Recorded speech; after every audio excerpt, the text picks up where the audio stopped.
Avasarai Swaminathan.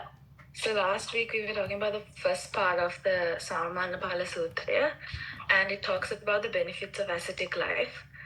So Samanera is an ascetic, and so we're talking about how King Ajasatta and was it Dr. Jivaka? Yeah. And Buddha had a meeting, and so Buddha was residing in a mango park belonging to Dr. Jivaka, and so they were talking about the deeper questions in mind, and they were talking about how usually we cover up the deep thoughts, so we go to somehow he went to the first philosopher, and the first philosopher was talking about the famousness of a philosopher and how you looked at a lot of followers and if they're well known, and that's how you recognize someone as a good philosopher. And the second one said the similar qualities. So every person that he asked would say it's someone who's famous, who has a lot of followers, and who's well known and elder. And so when Jivaka had met the Buddha, and the Buddha was talking about how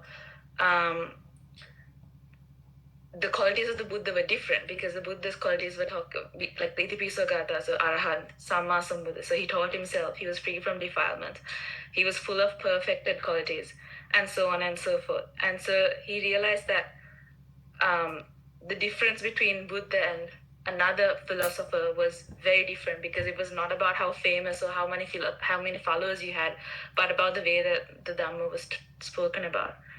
And I think that's the... Okay, thank you, Mehansa. So before we start again, we have Sunandananda Swaminathan joining us today. And so yeah, welcome to the Sutta discussion. And last month, like Mehansa said, we started a new Sutta, Samannyapala Sutta. And before we go into the Sutta, the next part, let's just talk a bit about, or if we think about why Buddhas are born into this world, or what do they teach us? Do they teach us how to live a successful lay life, or do they teach us how to do our jobs properly, or do they teach us something completely different? Right? And as you know, Buddha was a human being, right? Just like you and I, a human being who lived 2,500 or 2,600 years ago. And he did an experiment on himself.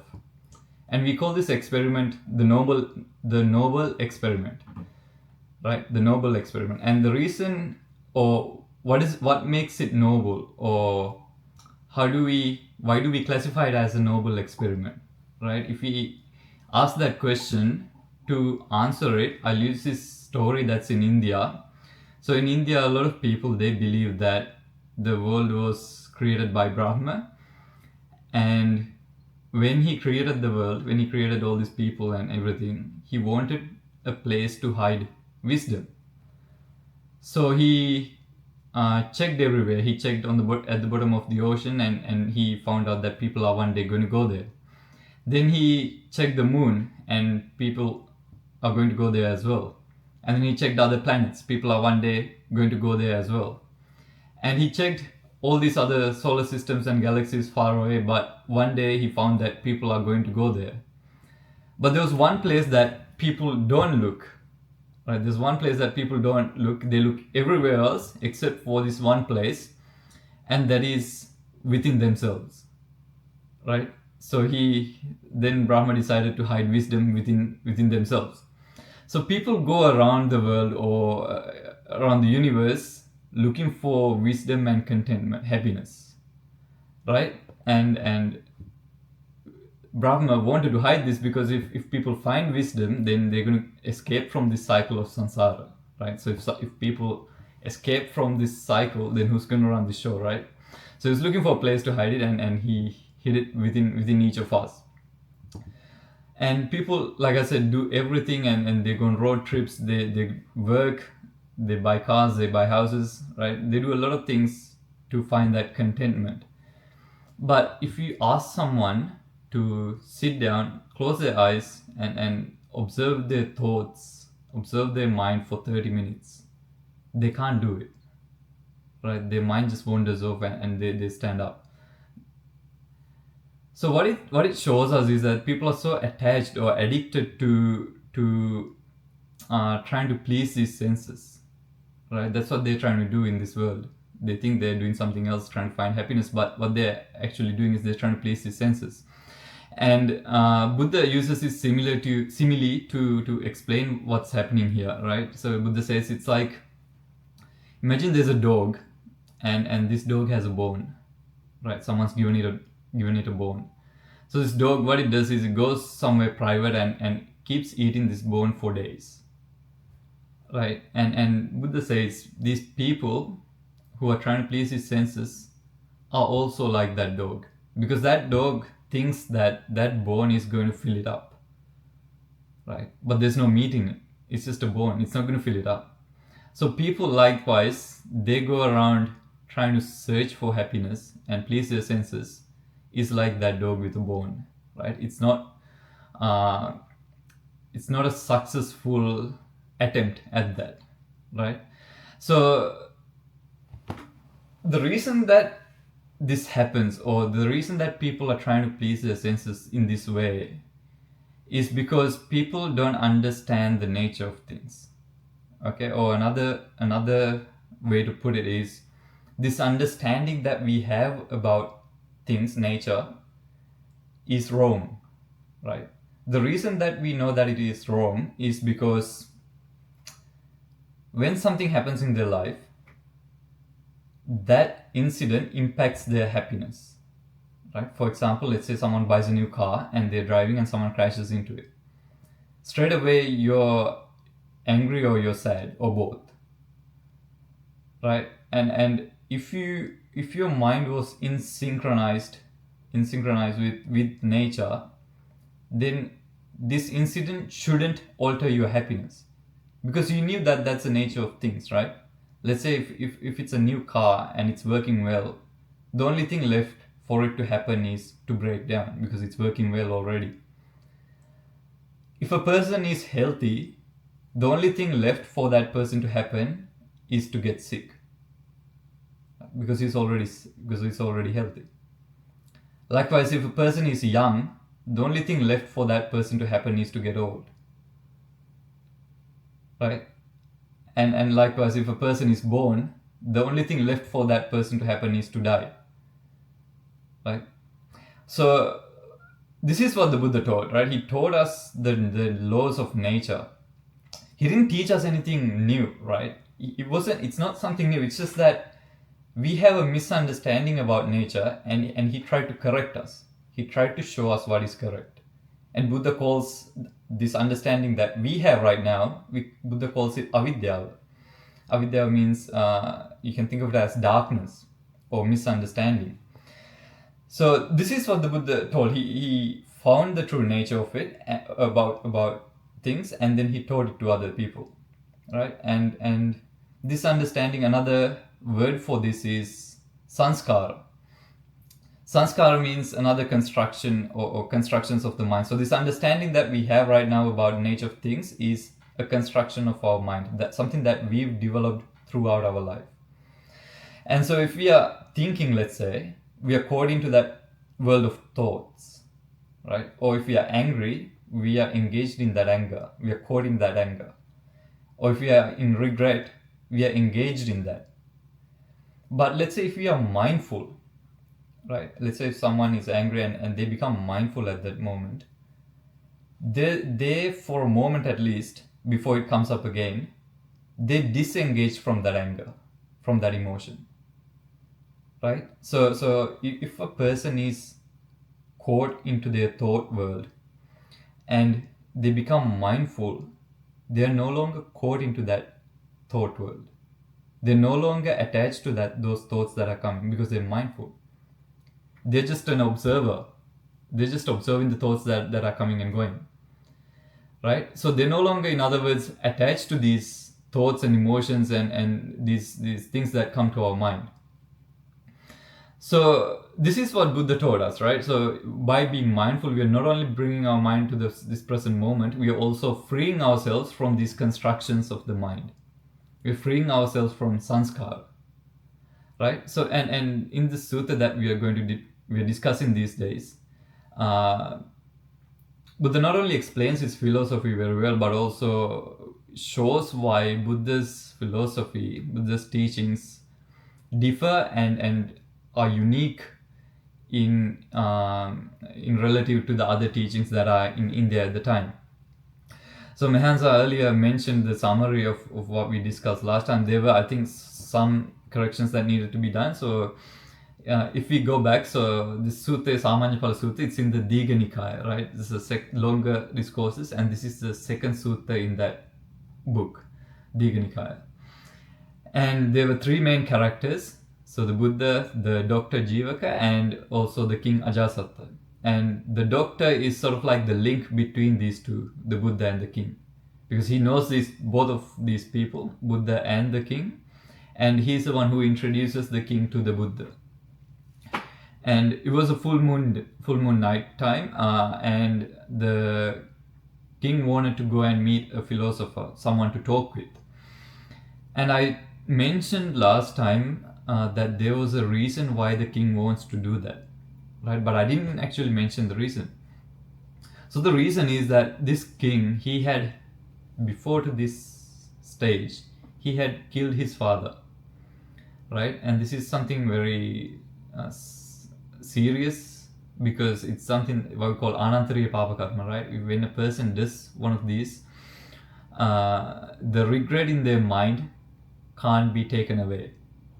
It's there throughout their life, and it is said in this sutta that this king couldn't sleep for days, and that's why he wants to go and meet one of the philosophers to talk about this burden that he has inside, or the regret that he has inside his mind. And so he asks his ministers where he should go, and his ministers recommend these 6 philosophers, and the king keeps quiet, right? He doesn't say anything. And then the king asks Jivaka what he recommends, what he thinks. And the doctor, the Jivaka, he says he should go and see the Buddha. And then that's when they go to see the Buddha, and the king sees the monks and sees the Buddha, and then the king goes near the Buddha and says that he's seeing how peaceful and quiet the monks are. He says that he wishes that his son is also this peaceful. So this also gives us an idea that maybe his child doesn't listen to him, runs around all the time, right? So the Buddha then sort of hints to the king that, or shows the king that he's being controlled, the king is being controlled by his mind, right? How the king is attached to his child, and because of that attachment is controlling the king's happiness, right? And or in other words, whenever we have an attachment, our happiness depends on them. So if they change, our happiness also changes. But if we don't have an attachment to anything, our happiness doesn't depend on anything. It doesn't change, it doesn't fluctuate.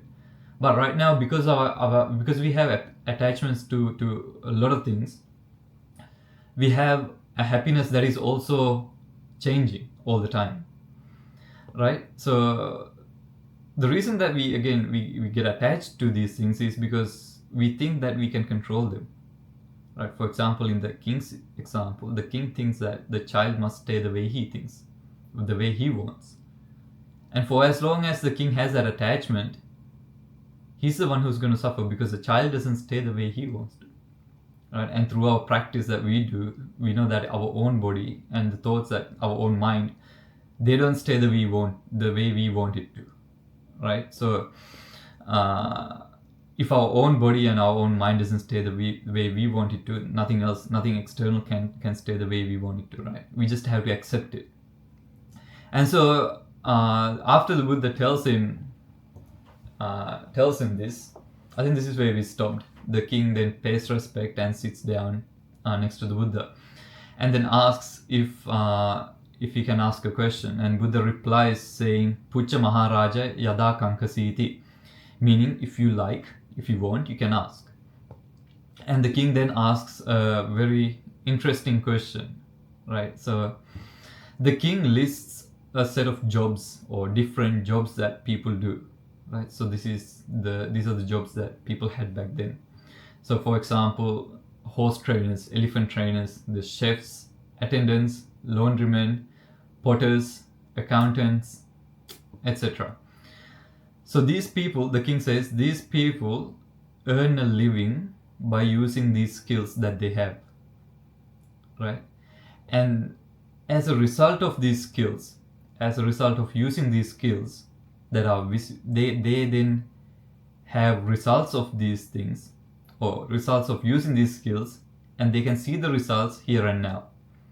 Okay, does that make sense? So they have jobs that they do, and as a result of that, they can see what is happening right now. So for example, as a result of these skills, they can live a good life, right? Because they can do a job and earn money, and then they can help their parents, they can help their children, they can help their friends, and then they can also offer things to the monks in the society, right? Leading to a better afterlife. So these things that he mentions, living a good life, helping their family and friends, the children, parents, etc., all these things are results that are visible here and now because of the skills that they have. So then the king asks, can you show me a result or results of the monk life that are visible in this life itself? Right? So did that make sense? Yeah, so you probably have heard a similar question, right, from your friends or something. Maybe, why do we need religions these days? Or science is so advanced right now. What can a religion tell us that science can't tell us? Right? What's the point of living a monk life when you can enjoy life and things like that? Because that is the way the society thinks. The society only sees that scope of things. They only see that area because they're not exposed, or they haven't heard anything beyond that. So people think that is all there is to life. So then people naturally start to think, whenever someone does something different or lives a lifestyle that is different to how they are living, they begin to question it. So the king also wants to know what is the point of a monk life. And another perspective to this is the king. They see a lot of people. So for example, there were, like we mentioned earlier, over 1,000 monks there at the time in this forest that Buddha is staying, and the king sees people not working there, right? Which means they're not helping the country grow, they're not helping the economy. That's what the king sees. So the king wants to know why these people are there as monks. What do they attain or get from being a monk? And when the king asks this question, Buddha also says something. So there's 4 different ways that Buddha teaches his philosophy. Right? First one we call ekansa, second vibhajya, tapaniya, and paripuccha vyakaran. Right? So the first one is ekansa. Ekansa means Buddha gives one word answer. Right? When someone asks a question, Buddha gives a one word answer. The second way, vibhajya, is Buddha breaks it down and really gives a very detailed answer for that person. And that's what we see later in this sutta as well, right? That technique, vibhajya. And that's one of the most common as well. The third is, sometimes when Buddha is asked something, Buddha doesn't give a reply, he doesn't answer. So there's 10 questions that Buddhas don't answer. So we call this tapaniya. What do you think is the other one?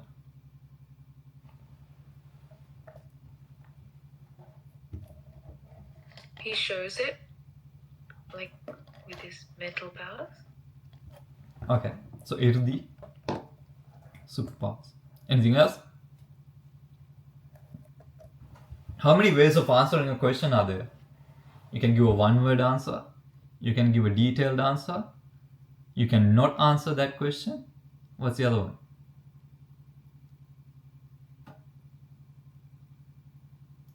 Yeah. You can answer with a question. You can exactly. You can answer another. You can ask them another question. So when the king asks this question, Buddha then asks the king another question. The Buddha replies asking, "Have you asked this question from anyone else?" Right. So the king's question was, "What is the point of living a monk life? What do they attain?" So the king wanted to know if there's any other, or the Buddha wanted to know if the king had already asked this question from others. And the king says, yes. And the Buddha says, if it's not disrespecting them, can you tell me what they say?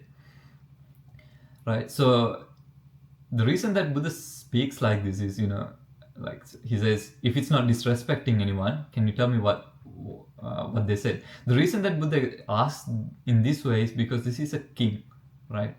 And the things that a king says has a lot of there's a ripple effect in that, right? When someone like a king says something, there's a lot of consequences. So they had to think twice before they speak.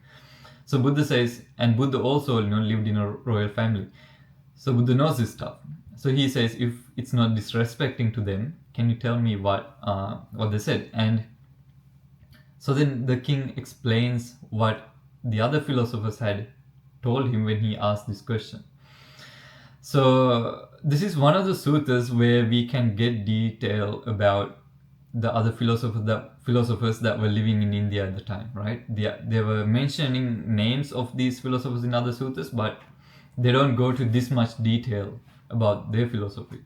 So the first one that the king goes to, his name is Purna Kassapa, right? So remember the 6 ministers mentioned 6 philosophers, right? So the king kept quiet after each recommendation. And the reason that king kept quiet is because he had already been to these people. And he explains why he kept quiet and he didn't want to go back to them.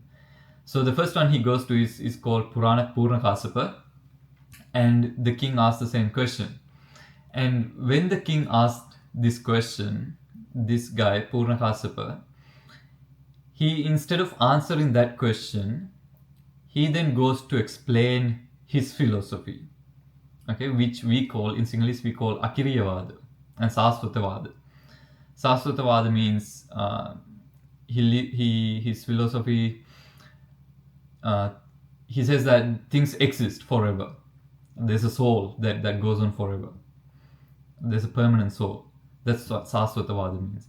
And Akiriyavada means, simply put, he rejects the idea that there are consequences for the things that we do. Okay?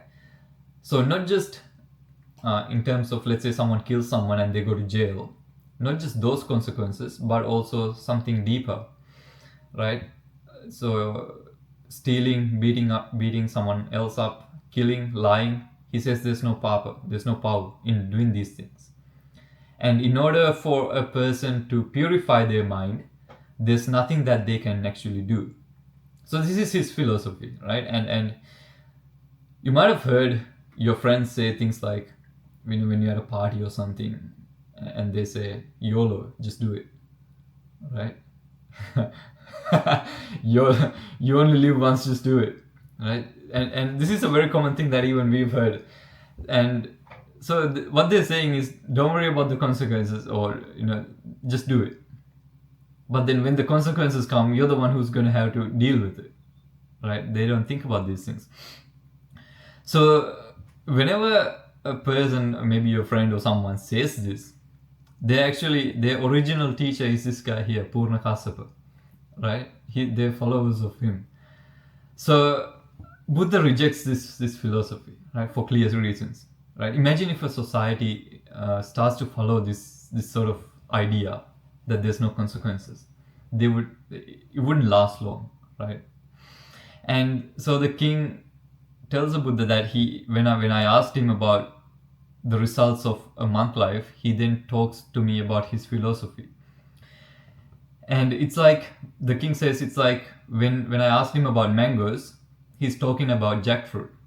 Or when I asked him about jackfruit, he's talking about mangoes.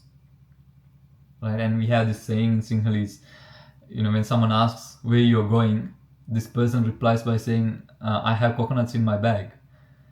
Right? Right? You ask him one thing, they reply by saying something else. So that's sort of the answer that this philosopher gave to the king. And the king then says to the Buddha that without rejecting, or the king obviously wasn't satisfied with his answer, and because he was a king, he didn't argue with this philosopher, and because it's not suitable, right? And then he says he didn't say anything good or bad. He doesn't say anything good or bad, and he wasn't satisfied with what he said. So without being satisfied, he just left that philosopher. And so that's why when that minister recommends Purna Kassapa, this king kept quiet and didn't want to go back to him because he's not satisfied with the answers that he gives. So then the second philosopher that he asked this question was from Makkali Gosala, and he gives something different. His philosophy is something a bit different. So Buddha's philosophy, we say, is a cause and effect, right? There's an effect that depends on the cause, a cause that depends on the effect. We call it the dependent origination. So this guy, Makkali Gosala, says that things don't happen for a reason. He says ahetuka apachavada, we call it. It means they happen automatically without any reason.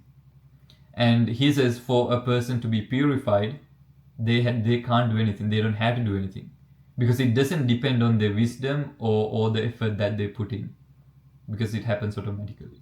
And he says everyone, no matter how wise or unwise or what they believe in, everyone ends their cycle of samsara after a certain given amount of time. And it's something like 84,000 eons or something. He says after a person or anyone lives that cycle in samsara, it ends automatically. So that's his philosophy, right? And he gives this example of a thread, a ball of thread that's tangled. And if a person goes up a mountain, holds the end, and lets that ball of thread fall down, at one stage it's going to untangle and stops, right?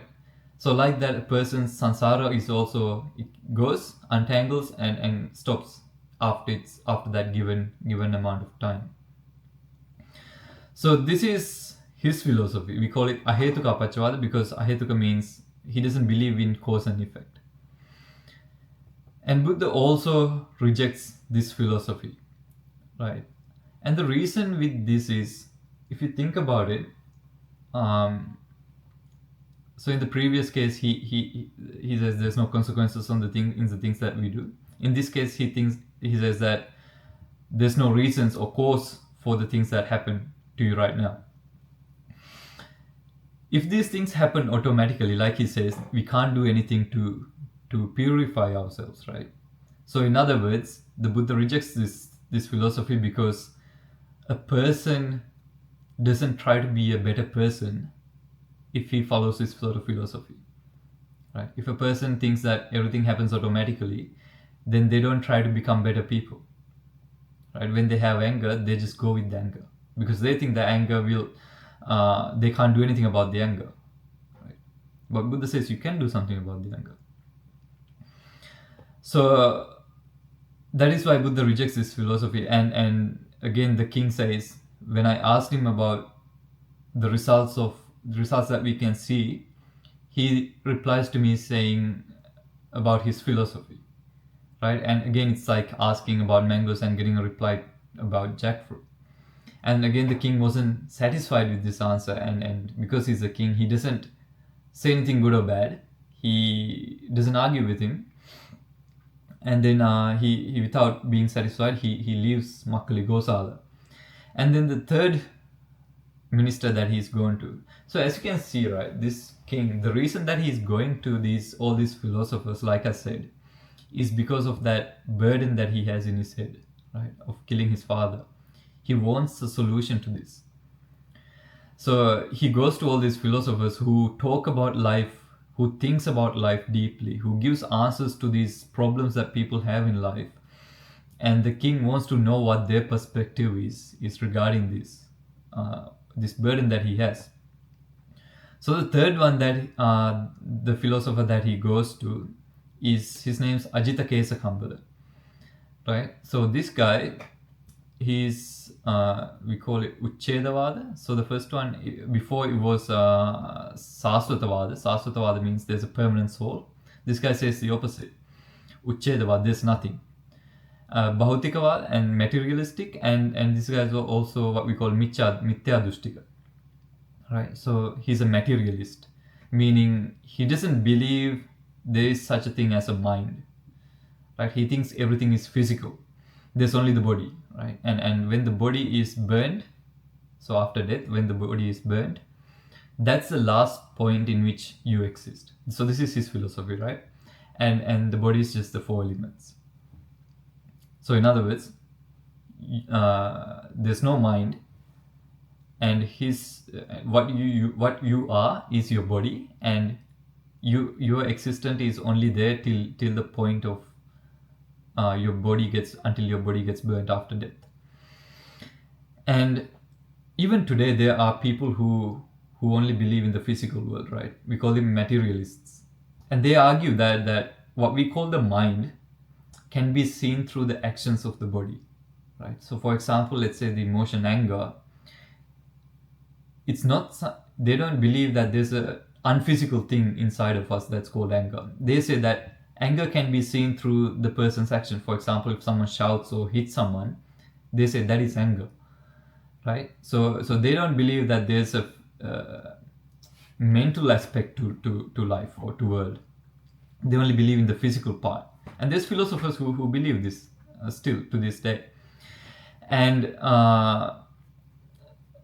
so these philosophers, a lot of people, they think that philosophy, this, for example, this especially, they think that this started in the West, in the Greece.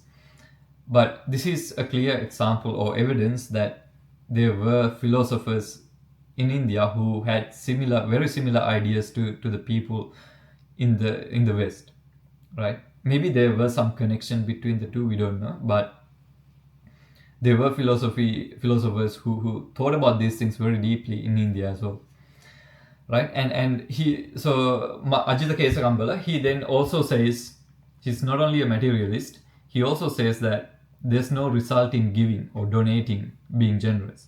There's no results in giving harm or doing harm. So in the first case, Purna Kasapa says there's no consequences in doing bad stuff like killing. This guy's, he goes a step further. He says there's no consequences in doing good or bad, right? So there's no consequences in killing or doing harm to others, and as well as there's no consequences in giving, donating. And then there's also what we call Opapatika. Opapatika means appearing, right? So for example, what Opapatika actually means is that they don't believe in heaven and hell, right? So it's in these realms where beings appear. They're not born through wombs.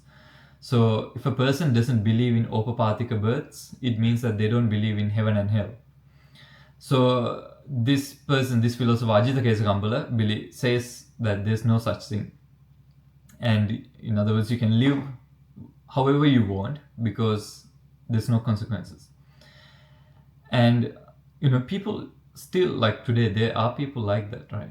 Sometimes, this father came to our monastery and he was telling how when he went to the to one of the temples and gave a dana, and on the way back his child is asking him, so we went to the temple, we gave a dana, what did we get, right? So these kids ask these questions. People have this mindset, right? So it's not just these are not just like theoretical or philosophers who lived 2600 years ago. People still to this day think these things. And again, the king wasn't satisfied with this philosopher, and again says the same thing again. When you ask them about mangoes, they reply saying jackfruits are like this and this. So the fourth philosopher that the king goes to or went to, his name's Pagudakachayana. Right? Pagudakachayana is a different one. He's a materialist and also a Saswata. Saswata means again a permanent soul thing. He believes in a soul, and also Akiriyavada. So in other words, he doesn't believe that he rejects the idea that world was created by God or some external power, but this soul or elements is there forever, right? The four elements, they're there forever. And other than that, there's no person inside. There's no person per se, right? So he says, even if someone puts a sword through someone's body and takes it out, There's no killing done. It's just elements being crashing with other elements. There's no killing happening, right? So these sort of philosophies that we've discussed so far, they don't uh, they don't help the society progress, right? It does the opposite. It ruins the society. It deteriorates the stability of the society. So the fifth one is slightly different, and this one, his name's Nigantanatha Buddha. Right? Before we go to Nigantanatha Buddha, I'll talk about the last one. His name's Sanjay Bellata Buddha. So Sanjay Bellata Buddha's philosophy is very different. He doesn't have a philosophy. He doesn't give a straightforward answer. So whenever someone asks him a question, he, rather than giving a direct answer, giving a philosophy, we say he's like an eel. He says something that he can escape from. So he doesn't directly answer anything. Right? So if someone asks, is there a soul? He says, there might be a soul. Maybe there isn't. Yeah, so he doesn't answer directly. And he confuses people, and Buddha says he's one of the worst out of these six. He's one of the worst, right? Because he doesn't give an answer and he confuses people. And the king had gone to him as well, Sanjay Bellata Buddha, and he also, the king wasn't satisfied with his answer. And the fifth one that he went to is Nigantanatha Buddha. And Nigantanatha Buddha's philosophy is what we call Pubbe Kata Hetuvada. So Pubbe Kata Hetuvada means he says that everything happens because of the past karma that we've done. So can I ask, is this the same as what the Buddha is teaching? So Buddha teaches everything happens for a reason, right? So is this the same as what the Buddha is teaching? Why is it different? What do you think makes it different?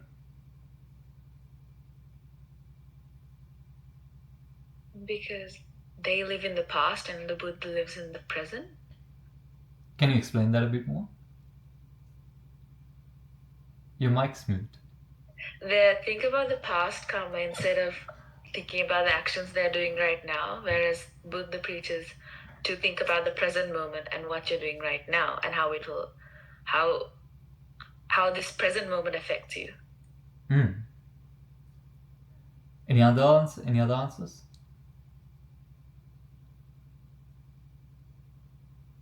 No? Okay, so the way Buddha explains it is, these things that come through our senses, they're things that we've done. We can't control them. But what happens after that is in our control. So in other words, there's a lot of debate about free will, right? We do have free will to an extent, right? Same with this. Buddha says the things that we've done in the past has an impact on us today, but not everything depends on the past. Because if everything depends on the past, then there's no point doing anything right now. There's no point in trying, right? So Buddha rejects that idea, this idea of Pubbe Kata Hetuvada, meaning everything happens because of the past. Buddha says the things that come through our senses, we can't control them because it's a result of the things that we've done in the past. But what we do after they come through our senses is in our control. Whether we are mindful and we observe it going away, whether we get attached and suffer because of it, that is in our control, right? So that part, that us engaging with it or us attaching with it is optional, right? And it's an optional thing. It's something that we've developed through our samsara and our life. And what has happened now is we can't. It's always getting attached to everything that's coming through, and we just can't, let it go. Right? That's why we are practicing mindfulness, right? So at our age, at your age, our mind is still creating these patterns or trying to create these attachments, these hooks to get attached to. As we age, if we don't practice this right now, as we age, what happens is our mind is so fossilized and is so attached into these things. Each time something comes up, it's straight away attaching. And for us to be mindful then is very, very hard, because at that age or at that time, our mind's so used to, it's become a habit by then, right? So right now it's creating these habits, and it's easier to break these habits now than later, right? So this guy Nigantanatha Buddha he says that everything happens because of the past things that we've done, right? And even today there are people in India who are Niganta, who are followers of this person, and they don't wear clothes, right? They're naked, and they say that. So in Buddhism we say mind first, right? This guy's philosophy, he says it's the body first. He doesn't say about the mind, he says it's the body first. And so if it's the body first, in order to purify themselves, they had to spend all the karma that they've gathered, right? Because he says everything depends on the past karma, and in order to end this cycle of samsara, you have to end the karma that you have accumulated.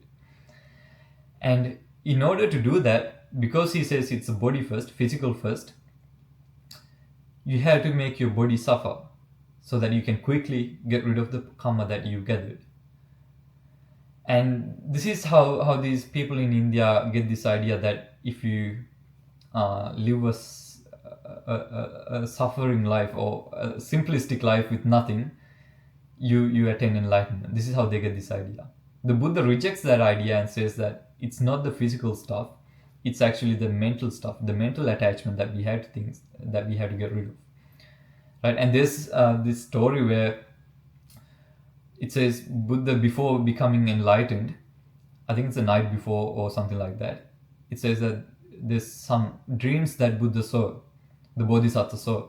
And one of these dreams is that the Buddha is walking back and forth on top of a pile of poo, right? And none of the poo is touching his feet or getting his feet dirty.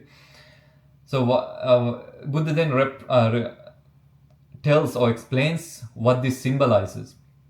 Buddha says that it means once a person is enlightened, they can have anything physical, materialistic, but they don't get attached to these things. If you get attached to these things, that's when the poo touches us and makes us stink. As long as you use them without that attachment, mental attachment, they don't harm us, they don't make us stink, right? That's what that dream represent, right? And on the other hand, Nigantanatha Buddha explains that no, you have to get rid of these things physically, and they sort of trains their body to not be violent or anything like that. They're actually very compassionate people. The compassionate philosophy, Niganta's philosophy. And when they drink water, they had to strain it first, or when they walk, they swipe the path before they go, right? Because they think that they're killing any animals that are there, and they even to stuff like plants, they're very compassionate. They see them as living beings. So that's his philosophy. And the king then says, this is also another philosopher who I went to, and again when I asked him about mangoes, he told me about jackfruit, and the king wasn't satisfied with him and leaves, right? And when the minister recommends him, the king keeps quiet. And then the king says, so after explaining all these 6 philosophies, the king says, can you Buddha, can you show me something that is visible in this life itself? And then the Buddha says, I can, king. And then Buddha keeps asking questions, so it goes in like a conversation, this sutta. The Buddha then says, we'll just talk about the first one, right? Buddha then says, if a person who is working in the castle where the king is there someone who is loyal, right? He's honest, he's not lying, he's doing what the king orders him to do, doesn't do anything else. He wakes up before everyone else, makes the king happy. So such a person sees the king, right?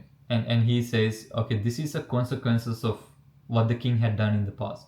The king gets all these luxury because of the things that he had done in the past.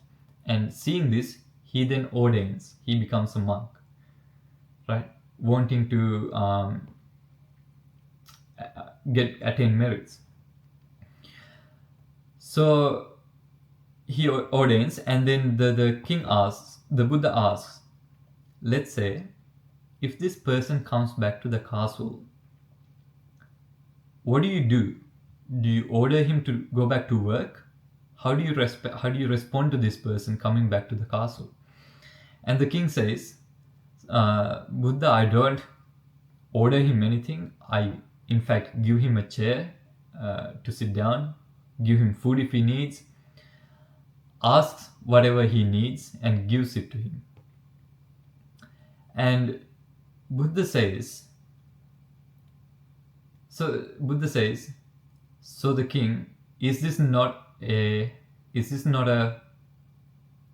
result that you can see in this life itself, of the monk life? And the king agrees, right? So what the Buddha did is, he started now from a place or an example where the king can relate to, king can understand himself, right? A person who is working for the king, right? And then asks, well, how would you treat this person, right? And the king says, this is how I would treat such person. And the king says, this person who ordains was working for you before, but now that he is ordained, he gets treated differently. And Buddha says, this is the first result of being a monk. People treat you differently, people respect you. And Buddha shows how this is one of the results of being a monk, and this is a result that you can see in this life itself. And then the conversation then goes on, and we'll stop there and talk about the rest next time. Is that okay? Yeah. So just before we finish off, have you guys been practicing that activity that I told you to practice about challenging these ideas in the mind? Somewhat. Did you have any problems when you tried to do that? So if you remember, I told you how to, when your mind asks you something, rather than giving it, give it something else and see how it responds, and then expand it to the household. So when your siblings or someone does something or doesn't do something that they're meant to do, you do it, right, without any complaints, and then expand it further afterwards, right, to maybe your workplace, or when you're going in public transport, maybe, right? There's a chance for you to challenge your ideas, and then yeah. So have you been doing that? The reason that I ask is, this one, it's a very good activity if you can practice it, right? Because it really kills the ego that you have. Let's say if a person doesn't like to talk to a stranger or talk in public, and he understands, okay, this is an idea that I have or concept that I'm attached to, and he then goes and talks in public, it breaks that barrier that he has in his mind, right?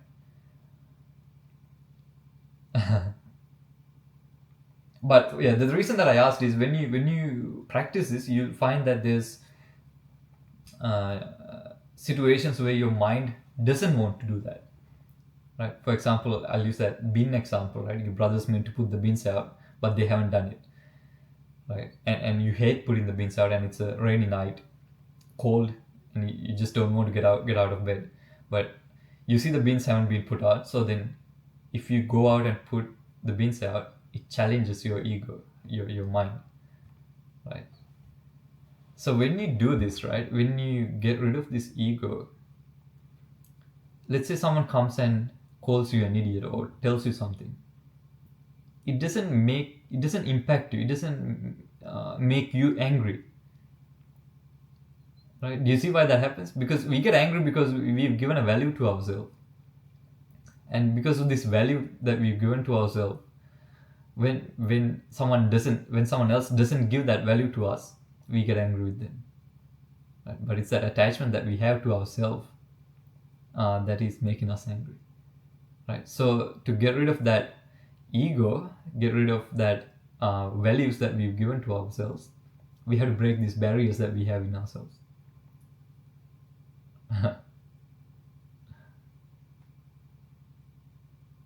Bante, do you want to add anything? Sunandanand Swaminathan.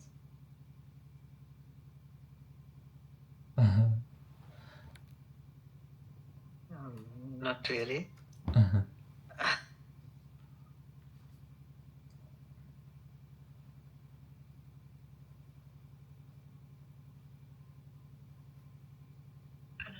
Are we ending it? Yeah, if anyone else doesn't have anything to add or ask. Is it like possible to feel it like not mentally but physically? Like I feel it like sometimes I feel like my mind's tricking me, like if I come home and like there's the dishes that I need to do or something, like I feel it as like, oh, I'm so tired, or my legs hurt, or my like I feel like a lot of the time it's like a physical, Yeah. not a, can that still be a thing? Yeah, so that's again your mind commenting, Yeah. right? Yeah. But our mind always trying to find excuses. Excuses, yeah. Right? Let's say if you had to watch a movie after you come back home, your mind Yeah. never complains. Yeah, and I noticed that, and that's why I feel like my mind's tricking me. Yeah. But I don't know how, like, I still just do it even Yeah. with the... It's always when you push your comfort zones that you progress, right? Yeah. With anything. And there's a saying that enlightenment is never within the comfort zone. Right? You have to push these zones until there's no limits. That's when you that's enlightenment. So in your case, let's say you come back home and you're very tired. Yeah. That's the perfect time to do it. Yeah, Because I your think- mind hates doing it right at that moment. Yeah. Yeah. And once you practice this becomes a hobby. You actually enjoy challenging these ideas that your mind has. Yeah. And overall you become a better person as well, and people begin to like you. Right? I'm not saying people don't like you right now, right? But even random strangers, they see what you're doing and they appreciate that, and yeah. Yeah. Yeah, that's... Yeah, I'm excited to try that. Thank you. Okay. I have an interesting one for like at like the mind and the ego. A few days ago, like I got home and I was like tired, so I was just sitting on the couch, like I didn't want to think about dinner or anything. And the brother came home and he was like, "What do you want to do for dinner? Like I'll just get takeout." And I was like, "I don't care, like you choose. I actually don't care what we eat." So then he was like, "No, you choose, you choose, you choose." And I was like, and honestly, I didn't care what we ate because I was so tired, I couldn't think about eating. I just wanted to sleep. Like I could have slept without eating. And he was like, "You choose." And I was like, "Fine, let's just get Guzman's." And then he was like, "What? Guzman's? No, not Guzman's." And then I was like, now that you made me think about it, now I want Guzman's. But I really wanted Guzman's. And it was so interesting because I wasn't even hungry and I didn't even care about the food. Yeah. But I just want Guzman's. And he was like, "I just want HSP." And it was really funny because neither of us cared about what we wanted to eat. Yeah. But it was, a really interesting situation. Yeah. I just add one more thing, right? So if you can, let's say you didn't care about what food you got, right? Yeah. What if that was the case with everything in your life? You'd be content with everything, whatever you have, right? It wouldn't make you, it wouldn't change your happiness or sadness. It wouldn't make you sad, it wouldn't make you happy, right? That's what happens when you practice. When you practice, we have these extremes that we talked about. And when you stop giving values to these extremes, or in other words, when you break these barriers that you have in your mind, doesn't matter what you get, you are content. Your mind is not asking, okay, I want this, I want that. Your mind is happy with what you have right now. And that's sort of what happens when we practice mindfulness, right? We're trying to bring our mind to this moment and not be in these extremes. Thank you. I'm excited to practice, Yeah. like reflect on that. So today is a full moon day, WAP, I think. WAP, full moon day. And, you know, if let's say you weren't in this discussion or something, right? You were probably doing something else. I'm sure useful, but are we being mindful, or are we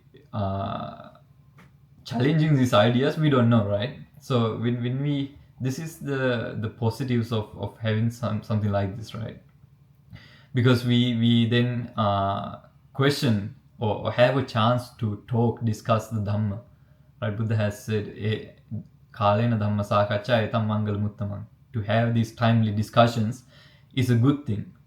It's something that we should do. Right? Because it's what develops our wisdom. Right? Because everything else that we do in life, they're good for this life, but do they work towards our happiness and understanding about the mind? Probably not. Right?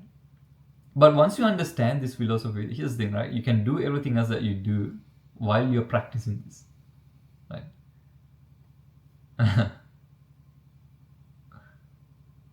So if no one else wants to add anything, we can, I think, stop. Bante, say something.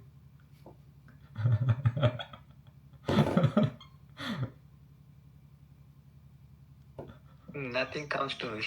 Okay. He just finished the retreat today, so probably tired. Yeah. Thank you. Okay, then we can stop. Thank you both, Matheus, for taking your time and speaking and giving a Dhamma talk. All right. Teruvan Sarana.